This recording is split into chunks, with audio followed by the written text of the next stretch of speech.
número 17.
Cantemos el coro Salmo 100, el número 26.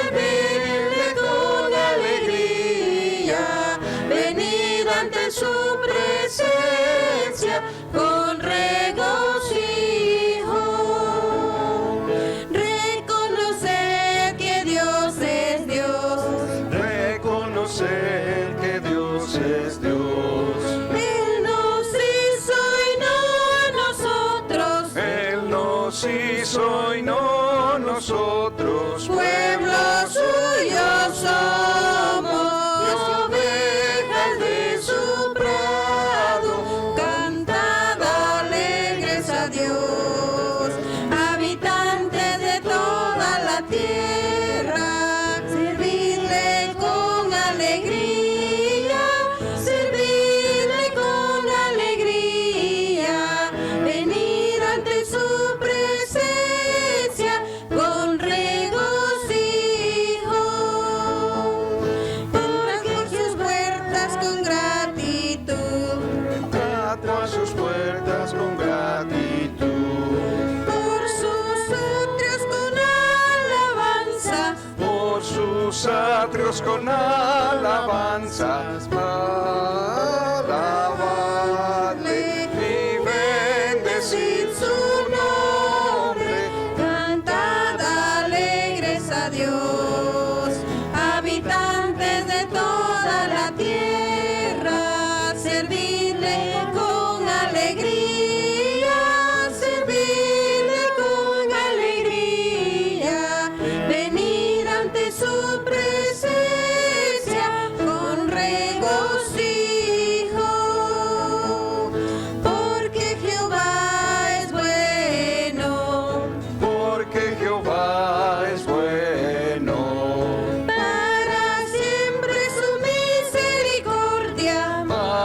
Siempre su misericordia y su verdad para todas las edades. Cantad alegres a Dios, habitantes de toda la tierra, servidle con alegría, servidle con alegría, venid ante su presencia con regocijo.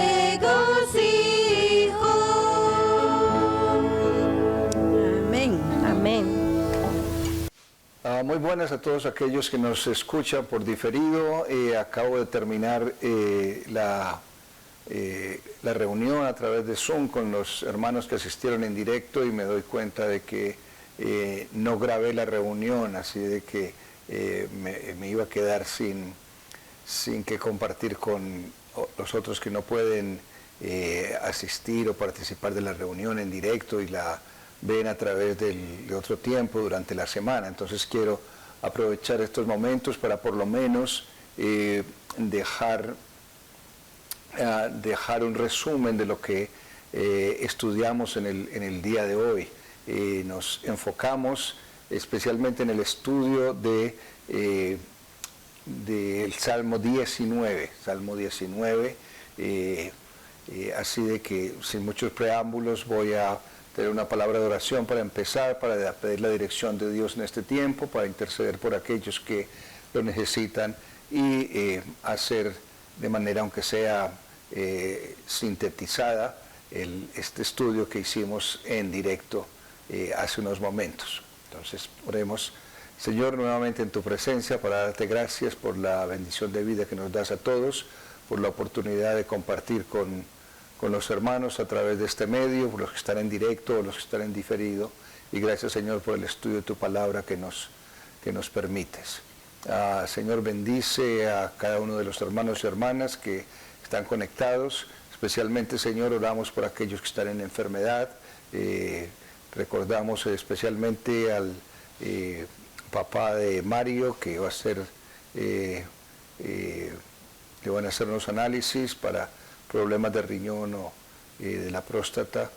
Oramos por él, oramos por la sobrina de Luz Dolly y también, Señor, seguimos orando para el consuelo total, Señor, aquellos que todavía están en esta época de dolor por la pérdida de un ser querido. Oramos por todos aquellos quebrantados de salud, oramos por la iglesia, oramos por el futuro de la iglesia, por el futuro de este país y por los planes, Señor, que podamos desarrollar como tal, al igual que las familias y a todos aquellos que de alguna manera están conectados con nosotros. Que tu Espíritu nos acompañe, Señor, en el estudio de este texto y que nos inspires para glorificar tu santo nombre a través de tu palabra. En Cristo Jesús. Amén. Entonces, les voy a invitar para que miremos el Salmo 19, quizás Salmo 19 es un salmo muy precioso y aquí lo tenemos. Dice: los cielos cuentan la gloria de Dios, el firmamento proclama la obra de sus manos. Un día transmite al otro día la noticia, una noche a la otra comparte su saber, sin palabras, sin lenguaje, sin una voz perceptible. Toda la tierra resuena su eco, sus palabras llegan hasta los fines del mundo, confines del mundo. Dios ha planteado en los cielos un pabellón para el sol, y este, como novio que sale de la cámara nupcial, se apresta, cual atleta, a recorrer el camino. Sale de un extremo de los cielos y en su recorrido llega al otro extremo sin que nada se libre de su calor. La ley del Señor es perfecta, infunde nuevo aliento. El mandato del Señor es digno de confianza, da sabiduría al sencillo. Los preceptos del Señor son rectos, traen alegría al corazón. El mandamiento del Señor es claro, da luz a los ojos. El temor del Señor es puro, permanece para siempre. Las sentencias del Señor son verdaderas, todas ellas son justas. Son más deseables que el oro, más que mucho oro refinado. Son más dulces que la miel que destila del panal. Por ellas queda advertido tu siervo. Quien las obedece recibe gran recompensa. ¿Quién está consciente de sus propios errores? Perdóname aquellos de los que no estoy consciente. Libra además a tu siervo de pecar a sabiendas. No permitas que tales pecados me dominen. Así estaré libre de culpa y de multiplicar mis pecados.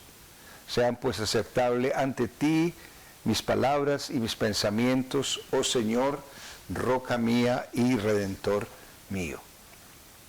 Señor, añada bendición a la lectura de su santa palabra y este salmo del rey David nos habla especialmente de las obras de Dios.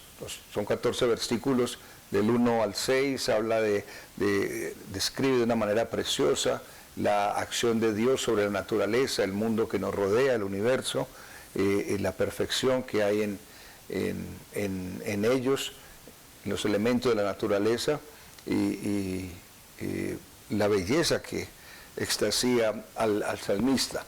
Pero en este estudio quiero que nos enfoquemos especialmente en los efectos de la palabra de Dios en la vida de la persona, del creyente, versículos del 7 al 14, enfocándonos en esa dirección, más que nada la importancia de la palabra de Dios, la ley, como se le llamaba en la antigüedad, pero que incluía todos los profetas y la historia y todo esto, y cómo esa palabra de Dios, la ley de Dios, influye en la vida de las personas y en su relación con Dios. Para efectos del estudio, quiero que nos enfoquemos en las siguientes preguntas.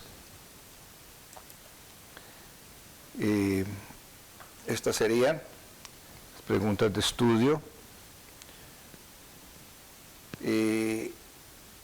¿Cómo puede la ley infundir nuevo aliento o refrescar a alguien? ¿De qué manera el temor del Señor es como la ley? La tercera pregunta sería, ¿no nos responsabiliza Dios por los pecados que cometemos sin darnos cuenta? Es decir, somos responsables por los pecados que cometemos sin darnos cuenta delante de Dios. Veamos que lo que David nos dice, de acuerdo a lo que él entiende de su relación con Dios. Número 4, ¿cuál era el concepto que David tenía de la inocencia? Y quinto, David llama a Dios roca. ¿Por qué podemos decir que Dios es una roca? Entonces, 5 preguntas entre muchas que podemos formularnos alrededor de la interpretación del texto y que nos edifica también de manera positiva. Entonces, si quiere empezamos con la primera, ¿sí? ¿Cómo puede la ley infundir un nuevo aliento, refrescar a alguien? Y la razón por la que hacemos esta pregunta es porque si usted tiene su Biblia con usted y mira en la versión Reina Valera, versículo 7 específicamente dice, la ley de Jehová es perfecta que convierte al alma. Y si mira en una versión internacional va a encontrar que dice en el versículo 7 específicamente dice, la ley del Señor es perfecta, estamos de acuerdo hasta allí, pero aquí dice, infunde nuevo aliento. Y esto me llamó la atención, porque aquí dice, convierte el alma, aquí dice, infunde nuevo aliento.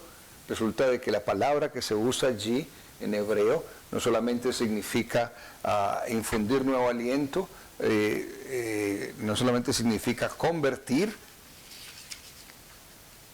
también significa dar marcha atrás y también infundir nuevo aliento, de la misma manera como lo menciona el Salmo 51:3. Así de que esta es una imagen de renovación que el salmista encuentra en la palabra de Dios, en la ley de Dios, convierte el alma, refresca el alma, infunde nuevo aliento. En otras palabras, nosotros vivimos por la palabra de Dios. ¿Sí? Cuando nosotros conocemos lo que Dios nos dice, esa palabra de Dios va a funcionar como algo que nos da aliento, algo que nos refresca, algo que nos renueva, algo que nos mueve a dar marcha atrás, no seguir haciendo lo malo que estábamos haciendo, ¿sí? Entonces, cuando permitimos que la palabra de Dios tenga su efecto en nosotros, nos fortalece, nos da su fuerza y nos refresca con su sabiduría, ¿sí? Refrescar también se ha traducido como restaurar, pero también puede significar convertir o dar marcha atrás, como les decía. Esta es una imagen de renovación y de transformación. Y la ley enseña los principios de Dios a fin de moldearnos continuamente para vivir de acuerdo con ese modelo de Dios. Y cuando permitimos que la palabra de Dios tenga su efecto en nosotros, nos fortalece y su fuerza nos refresca con su sabiduría. Entonces, ¿cómo puede la ley infundir nuevo aliento? De todas estas maneras, allí nos lo declara David en el versículo 7, porque la palabra de Dios es perfecta. La segunda pregunta: ¿de qué manera el temor del Señor es como la ley? ¿Sí? ¿Cómo podemos relacionar el temor de Dios, porque es un término que se usa mucho en la Escritura, el temor de Dios y la ley? ¿Sí? Si recordamos lo que dice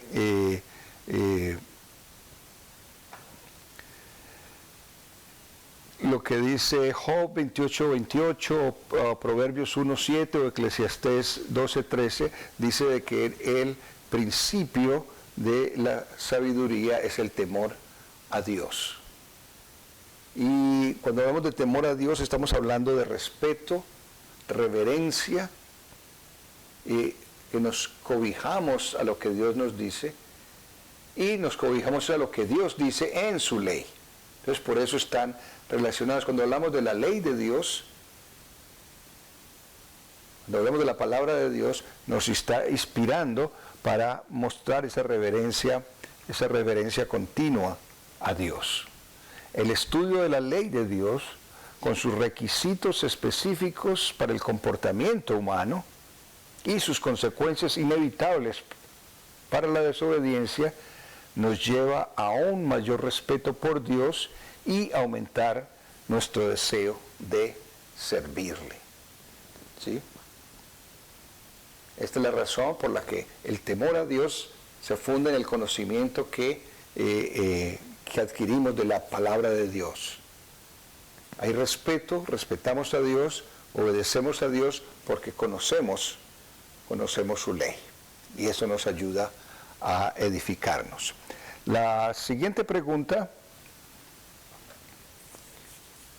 es, a raíz de lo que dice David allí, nos hace pensar, bueno, Dios nos juzga por aquellos pecados que cometemos sin darnos cuenta.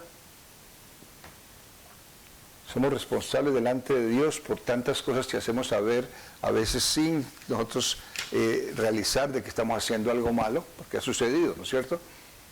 Ofendemos a alguien, hacemos algo que puede afectar a otros o que nos daña a nosotros mismos y a veces se hace inconscientemente, es decir, no hay el pleno conocimiento de eso. Pero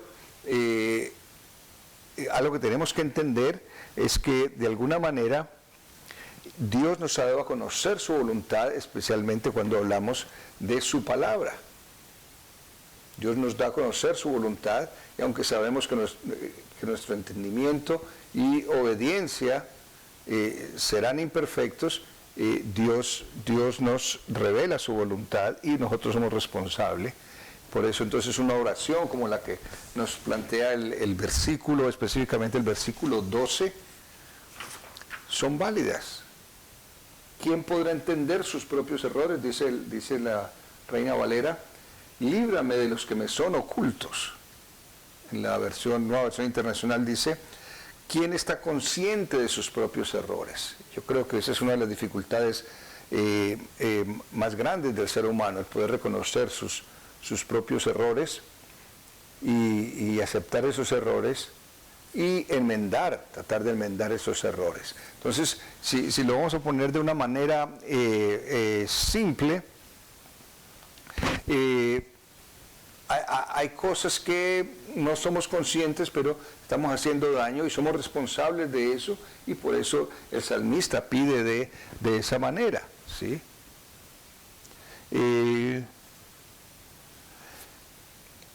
Cuando oramos así, estamos abriendo aspectos ocultos de nuestra vida al examen y a la gracia de Dios, para que no seamos ignorantes. Dios tiene conocimiento pleno de nosotros. Salmo 139, del 23 al 24.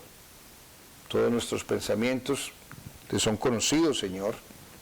Entonces, nos ayuda en ese proceso. La siguiente pregunta de la cual conversamos en el estudio es en base a este versículo y conectado con el versículo 13, ¿qué era el concepto que David tenía de la inocencia? ¿Sí? ¿Hasta qué punto somos inocentes? En realidad, podemos decir que definió la inocencia como la libertad de cometer pecados intencionales. Es decir, así como puede ser de que yo haga cosas de las cuales no me doy cuenta que son malas, también hay cosas que quiero hacer, que yo sé que son malas. Y entonces la oración del salmista es para que el Señor nos libre de que hagamos esas cosas malas, que el Señor impida que nosotros hagamos esas cosas malas. Esa es la oración de David. Líbrame dice, preserva también a tu siervo de las soberbias. En la nueva versión internacional dice, libra a tu siervo de pecar a sabiendas. No permitas que tales pecados me dominen. Y este es el secreto de una vida de acuerdo a la voluntad de Dios, de una vida santa. Estar alerta de que no vamos a cometer acciones que afecten a otros sin darnos cuenta, pero también Él, sabiendo de que hay cosas malas que podemos hacer, Él pedir a Dios que nos ayude a resistirlas. Es bien importante. En contraste con los pecados que no son intencionales, estos pecados son cometidos en abierta rebelión a Dios. Y por tanto, el mismo David sintió que si evitaba tales pecados, podría acercarse más a Dios con una conciencia tranquila. La siguiente pregunta de estudio se refiere a el versículo 14, en el cual al concluir el capítulo, David dice, oh Señor, roca mía y redentor mío. David miraba a Dios como una roca. Entonces podemos preguntarnos nosotros, ¿por qué podemos decir que Dios es una roca? Y obviamente esta es una imagen que tiene David de Dios como si fuera una roca, por las características mismas de que representa una roca. Una roca grande es un elemento sólido, firme, inexpugnable, difícil de mover. ¿Sí? Hay rocas que no las puede mover por mucho que se esfuerce, han estado por siglos en el mismo sitio. De esa manera veía David a Dios como una roca y por eso clamaba de esa manera. David era, en gran medida, David era un hombre muy emocional. Por alguna razón, en ese espíritu sensible que él tenía, él se dejaba arrastrar por sentimientos y pasiones positivas y negativas, pero también en ese apego que tenía a Dios, veía que allí estaba la fuente de la estabilidad, como si fuera una roca firme que no se puede mover, y él se aferrase a ella, entonces lo podía preservar de sus males. ¿Por qué podemos decir entonces que Dios es una roca? Dios es firme, sólido, inexpugnable, inamovible, que es exactamente la presencia que necesitaba un hombre emocional como David. David describió una roca lo suficientemente grande como para que él se escondiera encima de sus enemigos de abajo. Y especialmente las referencias a la antigüedad, unos pocos soldados podían defender un acantilado, un peñón rocoso alto contra un ejército mucho más grande que estaba en la parte de abajo. Yo creo que esa imagen de batalla es la que le trae a la mente a David Dios como una roca. Si estoy pegado a la roca, el enemigo no podrá vencerme y mis enemigos no podrán vencer. Entonces, este es en síntesis lo que estudiamos en el día de hoy, miércoles marzo 3 de año 2021. Espero que usted tome el tiempo para leer este salmo precioso y especialmente que entienda lo importante que es que nosotros conozcamos la palabra de Dios, la leamos, la estudiamos, la pongamos en práctica, la apliquemos a nuestra experiencia cotidiana para de esa manera poder expresar también, así como lo decía el salmista, a través de estos conceptos, como los que vimos en las preguntas, ¿sí? La palabra de Dios nos infunde nuevo aliento, la palabra de Dios nos habla de Dios y nos ayuda a conocer más a Dios, nos hace responsables por tantos actos que cometemos sin querer y también nos ayuda a prevenir aquellos que queremos hacer intencionalmente, y de esa manera podemos acercarnos a Dios con una mente más limpia. Y el Señor es esa roca que necesitamos para sostenernos cada día. Así que este es el mensaje. Que el Señor les bendiga. Oremos. Dios de toda gracia, gracias por tu palabra, gracias por este salmo y en general, Señor, por la revelación que tú tienes a nosotros a través de tu palabra y, Señor, a través de tu Hijo Jesucristo, quien se dio por nosotros. Ayúdanos, Señor, a vivir una vida de acuerdo a tu voluntad.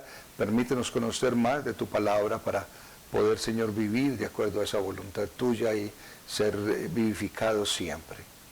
Como lo aprendíamos hoy, ser renovados para tu servicio, infundirnos nuevo aliento, ser refrescados, Señor, por tu palabra. Que eso sea siempre en nuestras vidas. En Cristo Jesús. Amén. Dios les bendiga. Cantemos el coro Yo tengo fe, el número 86.